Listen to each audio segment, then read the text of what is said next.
રામકૃષ્ણ મિશનના સ્વયંસેવકો અને આ હોલના વ્યવસ્થાપકો સૌએ આપણે અહીંયા બહુ જ મદદ કરી છે. એના સિવાય પણ જે લોકોએ મદદ કરી છે તન મન ધનથી, એના સૌનો અમે રામકૃષ્ણ મિશન વિવેકાનંદ મેમોરિયલ વતીથી આભાર માનીએ છીએ. ભવિષ્યમાં પણ આવા કાર્યક્રમોમાં એ લોકો આભાર માનશે. ભવિષ્યમાં પણ આપણા કાર્યક્રમોમાં માનનીય આનંદીબેન તેમજ અહીંયા જે મહાનુભાવો છે એ લોકો મદદ કરશે, જેથી કરીને ભારતના આ વિદ્યાર્થી ભાઈ બહેનો સૌ વિવેકાનંદજીના ચરિત્રના ગઠનના જે વિચારો છે મૂલ્યલક્ષી કેળવણીના, એની બહુ જરૂર છે. આજે આપણી પાસે ઘણા બધા મહાનુભાવો છે, ચરિત્રવાન માણસોનો અભાવ છે. તો ચરિત્રવાન નાગરિકો તૈયાર થાય. જેમ મેં કહ્યું કે આપણે નાગરિકની ફરજ શું, વિવેકાનંદજીએ ઘણું બધું કીધું છે.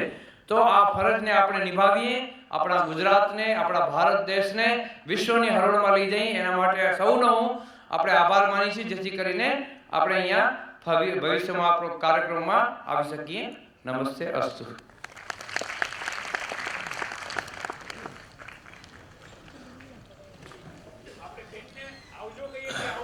આપણો કાર્યક્રમ કન્ટિન્યુડ રહેશે. આદરણીય શ્રીમતી આનંદીબેન પટેલને આપણા સૌ વતી આવજો કરીએ છીએ. ફરી પાછા રામકૃષ્ણ મિશન વડોદરામાં જરૂર પધારજો.